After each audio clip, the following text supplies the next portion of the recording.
Okay students, তাহলে আমরা এখন এই খাড়া উপরের দিকে নিক্ষিপ্ত বস্তু সংক্রান্ত একটা অঙ্ক করব। তো দেখো এখানে একটা প্রশ্নে বলা হচ্ছে যে একটা বস্তুকে ভূমি থেকে 15 মিটার পার সেকেন্ড বেগে খাড়া উপরের দিকে নিক্ষেপ করা হয়েছে। মানে মাটি থেকে 15 মিটার পার সেকেন্ড বেগে উপরের দিকে তুমি নিক্ষেপ করে দিয়েছো, এবং তারপরে বলা হচ্ছে যে 3 সেকেন্ড পরে বস্তুটার বেগ কত হবে। আমরা যে ইকুয়েশন শিখেছিলাম সেখানে আমাদের বেগের ইকুয়েশন ছিল v = u - gt। এই ইকুয়েশন অনুসারে আমরা লিখতে পারি ইউ ভ্যালু কত। আমি যে বস্তুটাকে উপরের দিকে নিক্ষেপ করতেছি, এই যে বস্তু আমার এটাকে আমি উপরের দিকে নিক্ষেপ করছি 15 মিটার পার সেকেন্ড বেগে, তাহলে আমার ইউ ভ্যালু কত 15 minus GT. GT means 9.8 into কত সময় পরে আমি বেগ বের করতে চাচ্ছি, 3 সেকেন্ড পরে। ওকে, এইটার ভ্যালু কত আসে? এইটার ভ্যালু আসে হচ্ছে গিয়ে 15 minus 9.8 into 3, that means minus 14.4 metre per second. তো এটাই হচ্ছে গিয়ে আমাদের ভেলোসিটি। অনেকের মনে প্রশ্ন আসতে পারে কি ব্যাপার, ভেলোসিটি মাইনাস কেন আসলো? আমরা এটা নিয়ে আলোচনা করব, তবে অঙ্কটা শেষে যে এই ভেলোসিটিটা কেন মাইনাস আসলো। ওকে ফাইন, এটা মাইনাস থাকুক। তারপরে আমরা 2 নম্বরে যাই। চলো 2 নম্বরে তোমাকে বলা হচ্ছে যে 1.5 সেকেন্ড পরে ভেলোসিটিটা কত। আফটার 1.5 সেকেন্ড এই বস্তুটার ভেলোসিটি কত হবে? দেখো v = u - gt, same equation আমি অ্যাপ্লাই করব, এবং u এর ভ্যালু 15, g এর ভ্যালু 9.8 ইন্টু t এর value 1.5, and then you may get 15 minus 9.8 into 1.5, that is 0.3 metre per second. Okay, আমাদের 2 নম্বর প্রশ্ন সলভ। এবার আমরা 3 নম্বরে যাই। 3 নম্বরে বলা হচ্ছে যে সর্বোচ্চ উচ্চতা কত। সর্বোচ্চ উচ্চতা বলতে আমরা বোঝাচ্ছি ম্যাক্সিমাম হাইট। তো ম্যাক্সিমাম হাইটের ইকুয়েশন আমরা শিখেছিলাম h max = u square over 2g। u এর ভ্যালু হচ্ছে 15 square over 2 into 9.8 equal to 15 square by 2 into 9.8, that means 11.47 metre. এটা হচ্ছে এইচ ম্যাক্স বা ম্যাক্সিমাম হাইট, কতটুকু উপরে সে উঠবে। আচ্ছা, ম্যাক্সিমাম হাইট যদি আমার 11.47 হয়, তারপরে জিজ্ঞাসা করা হচ্ছে 4 নম্বরে ম্যাক্সিমাম হাইটে পৌঁছাইতে কতটুকু সময় লাগবে। এটার ইকুয়েশন আমরা কি শিখেছিলাম? t1 = u/g। So t1 = u/g, এইটা যদি অ্যাপ্লাই করা হয়, u এর ভ্যালু 15 অ্যান্ড g এর ভ্যালু 9.8, দ্যাট মিনস আপনার 15 বাই 9.8, এটা আসে 1.530 সেকেন্ড।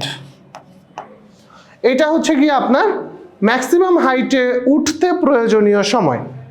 ওকে, এরপর আমরা যেটা শিখব সেখানে বলা হচ্ছে পর্যায়কাল কত। পর্যায়কাল আমি যদি বের করতে চাই, আমরা পরের স্লাইডে যাচ্ছি। দেখো পর্যায়কাল t = আমরা শিখেছিলাম 2u/g। আমাদের u এর ভ্যালু ছিল 15, so 2 into 15 over 9.8, that means এইটা আসে 2 ইন্টু 15 বাই 9.8, 3.061 সেকেন্ড। ওকে, এইটা হচ্ছে গিয়ে আমার পর্যায়কাল, অর্থাৎ উঠতে এবং নামতে টোটাল প্রয়োজনীয় সময়। কথা হচ্ছে এখানে তোমাকে যদি আরেকটা প্রশ্ন দিত, ধরো তোমাকে আরেকটা প্রশ্ন দেয়া হলো, সেম উদ্দীপকেই তোমাকে আরেকটা প্রশ্ন দেয়া হলো যে 2 সেকেন্ড পরে বস্তুটির ভূমি থেকে উচ্চতা কত।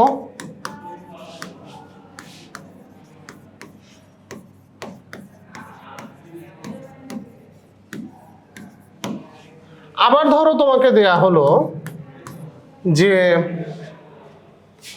1.5 সেকেন্ড পরে বস্তুটির ভূমি থেকে উচ্চতা কত। ডট দিয়ে দিলাম। তো আমরা সলভ করি চলো। যদি আমাকে জিজ্ঞাসা করা হয় 2 সেকেন্ড পরে ভূমি থেকে উচ্চতা কত হবে, আমি লিখতে পারি h = ut minus half gt square. তো এইচ এর ভ্যালু বের করতে চাচ্ছি। দেখেন আমি কিন্তু বারবার বলছি যে আপনি যখন একটা বস্তুকে খাড়া উপরের দিকে নিক্ষেপ করবেন তখন আপনার এইচ বা ডিসপ্লেসমেন্ট বা সরণ বা দূরত্ব যাই বলেন না কেন, আপনার এই হাইটটা মাপা হবে মাটি থেকে উপরের দিকে। তো এই যে মাটি থেকে উপরেই কিন্তু চাওয়া হয়েছে ভূমি থেকে উচ্চতা কত, তাহলে h = ut minus half gt square. So h = ut মানে 15 × 2 minus half into 9.8 into 2 square. Okay, এটা আসে কত দেখি, 30 বিয়োগ 0.5 into 9.8 into 4 and it will be 10.4 metre. এরপর আমরা যদি পরবর্তী প্রশ্নটা সলভ করি, আমাদের এই পুরো কোয়েশ্চেনটা সলভ করার পরে একটা দারুণ অ্যানালাইসিস থাকবে। তো ওই যে ভেলোসিটি কেন নেগেটিভ হচ্ছে পজিটিভ হচ্ছে, এই ডিসপ্লেসমেন্টটা আমরা দেখি। ডিসপ্লেসমেন্টের একটা ট্রিক্স আছে। ধরেন আপনার আবারও h = ut minus half gt square আপনি অ্যাপ্লাই করবেন। তো সেক্ষেত্রে h এর ভ্যালুটা আপনি পাবেন হচ্ছে গিয়ে ut মিনস 15 × 2 না 1.5 minus half into 9.8 into 1.5 whole square. এটা ক্যালকুলেশন করলে কত আসে, 15 into 1.5 minus 0.5 into 9.8 into 1.5 whole square, it will be 11.475 metre. চিন্তা করে দেখেন যে আপনার 1.5 মিটার 1.5 সেকেন্ড পরে আপনার হাইট, আপনি থ্রো করার 1.5 সেকেন্ড পরে আপনার হাইট 11.475, আবার তারও 0.5 সেকেন্ড পরে অর্থাৎ টোটাল 2 সেকেন্ড পরে আপনি যখন ক্যালকুলেট করতেছেন তখন এইটা মাটি থেকে হাইট আসতেছে 10.4 মিটার। এটার ফিলোসফিটা কি, আমরা এই সবগুলো যা ডেটা পেলাম সেটা দিয়ে আমরা একটা কাহিনী দেখি, মানে পুরো হিসেবটা একটু বোঝার চেষ্টা করি আসলে হয়েছেটা কি। দেখেন আপনি একটা অবজেক্টকে 15 মিটার পার সেকেন্ড বেগে নিক্ষেপ করছিলেন। ওই অবজেক্টটা এইভাবে উপরে উঠে গেছে, ম্যাক্সিমাম হাইট রিচ করার পর আবার নিচে নেমে আসছে। কথা হচ্ছে এই ম্যাক্সিমাম হাইটের ভ্যালুটা পাওয়া গেছে কত, দেখি আমরা ম্যাক্সিমাম হাইট কত পেয়েছিলাম। আমরা এখানে ম্যাক্সিমাম হাইটের ভ্যালু পাওয়া গেছিল 11.47 মিটার। এটা আমি 11.47 এর আর একটু বেশি ভ্যালু নেই, অর্থাৎ আমি 3 ঘর নেই দশমিকের পরে, তাহলে আসবে 11.479। একটু কারণ আছে, 11.47 নিলেও কোনো সমস্যা নাই, বাট আমরা আরেকটা ভ্যালু এটার কাছাকাছি পেয়েছি তাই আমি নিলাম 11.4795, 4 ঘর নিলাম দশমিকের পরে। আর তারপরে এখানে T1 এর ভ্যালু কত ছিল, মানে মাটি থেকে ম্যাক্সিমাম হাইটে পৌঁছাইতে প্রয়োজনীয় সময় ছিল 1.530, আর ফিরে আসতেও সেম পরিমাণ সময়ই লাগবে। তো দেখেন আমাদের এই ম্যাক্সিমাম হাইটের ভ্যালু 11.4795 মিটার। এই মাটি থেকে এই অবজেক্টটা টোটাল ম্যাক্সিমাম হাইটে রিচ করার জন্য প্রয়োজনীয় সময় লেগেছে 1.530 সেকেন্ড। আবার এই ম্যাক্সিমাম হাইট থেকে মাটিতে আসতে প্রয়োজনীয় সময় লেগেছে 1.530 সেকেন্ড। টোটাল টাইম পিরিয়ডটা তো আমরা দেখেছি 3.06 সেকেন্ড ছিল। এখন যেটা মেইন বিষয় যে আমরা যখন ভেলোসিটিটা বের করলাম, আমরা ভেলোসিটিটা মাইনাস কেন পেলাম। দেখেন আপনি ভেলোসিটি বের করেছেন 3 সেকেন্ড পরে, আপনার কিন্তু প্রশ্নে বলা ছিল 3 সেকেন্ড পরে বস্তুটির বেগ কত এবং আপনি 3 সেকেন্ড পরের ভেলোসিটি বের করেছেন। 3 সেকেন্ড পরে কিন্তু বস্তুটা কোথায় থাকবে সেটা একটু বোঝেন। দেখেন আপনার বস্তু নিক্ষেপ করার 1.530 সেকেন্ড পরে ও উপরে উঠে যাবে, তার মানে 3 সেকেন্ড পরে ও হয়তো এখানে কোথাও থাকবে। আমি হলুদ দাগ দিয়ে দেখাচ্ছি, এই যে এখানে কোথাও থাকবে। 3 সেকেন্ড পরে ও মাটির কাছাকাছি থাকবে এবং ও তখন পড়ন্ত অবস্থায় থাকবে, ওর বেগের দিকটা হবে নিচের দিকে। তো আপনি এই পুরো অ্যানালাইসিসে নিচ থেকে উপরে নিক্ষেপ করার যে বেগ সেটাকে বলেছেন পজিটিভ। আমরা যখন প্রথম আপনাকে সূত্র পড়াইছিলাম তখন দেখেন আমি লিখেই দিছিলাম যে আপনার নিচ থেকে উপরে যখন আপনি নিক্ষেপ করতেছেন একটা অবজেক্টকে, তখন আপনার এই ভেলোসিটিটা হচ্ছে নিচ থেকে উপরের দিকে পজিটিভ। আপনি যে হাইট মাপতেছেন সেটাও নিচ থেকে উপরের দিকে মাপতেছেন এবং সেটাও পজিটিভ, বাট আপনার জি কাজ করতেছিল উল্টা দিকে নেগেটিভ। এবং এই কারণে আপনার প্লেন মোশনের যত সূত্র সব জায়গায় জি এর আগে মাইনাস বসায় আমরা খাড়া উপরের দিকে নিক্ষিপ্ত বস্তুর সূত্রগুলো পেয়ে গেছি। কিন্তু কথা হচ্ছে যে নিচ থেকে উপরে ভেলোসিটিকে আপনি যদি পজিটিভ বলেন, আপনার এই অঙ্কটাতে যখন এই বস্তুটা নিচের দিকে পড়তেছে তখন তাহলে সেই ভেলোসিটিটা নেগেটিভ হবে, কারণ এটার ডিরেকশন নিচের দিকে। সেই কারণেই দেখেন 3 সেকেন্ড পরে আপনার ভেলোসিটিটা নেগেটিভ আসছে। আরেকটা বিষয়, এই ভেলোসিটিটা কেন পজিটিভ হলো? এটা আপনি বের করেছেন 1.5 সেকেন্ড পরের ভেলোসিটি।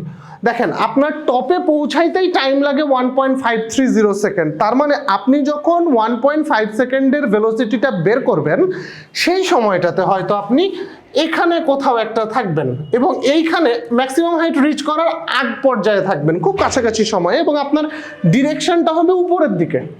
উপরের দিকের ডিরেকশনকে যেহেতু পজিটিভ ধরা হয়েছে খাড়া উপরের দিকে নিক্ষিপ্ত বস্তুর ক্ষেত্রে, তাই আপনি এইখানে এই ভ্যালুটা পেয়ে যাচ্ছেন পজিটিভ ভেলোসিটির।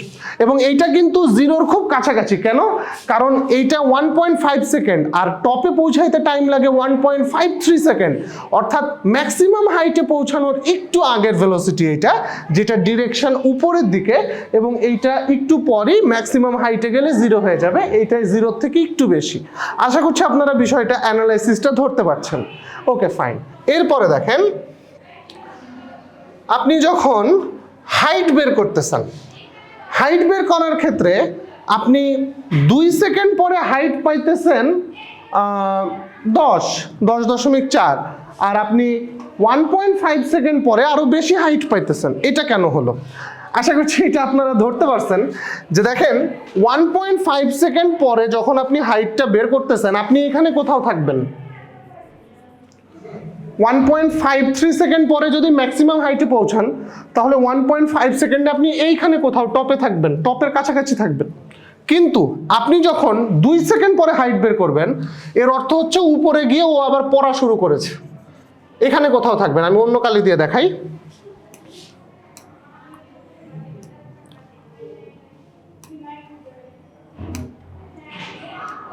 আপনি হয়তো এখানে কোথাও থাকবেন, অর্থাৎ 1.5 সেকেন্ড পরে আপনি উপরের দিকে উঠতেছেন এবং হাইটটা বড়, কিন্তু 2 সেকেন্ড পরে আপনি উপর পার করে আবার নিচের পথে চলে এসেছেন, নিচে নামার রাস্তা ধরে ফেলেছেন।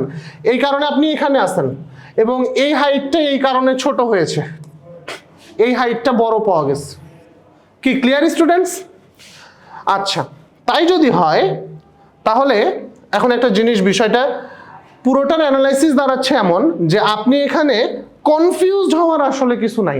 আপনি বেগ নেগেটিভ পায়ে কনফিউজড হওয়ার কিছু নাই। আবার ধরেন আপনি হচ্ছে গিয়ে বেগ নেগেটিভ পাইলেন, কেন পাইলেন সেই লজিকটা আপনি এখন জানেন।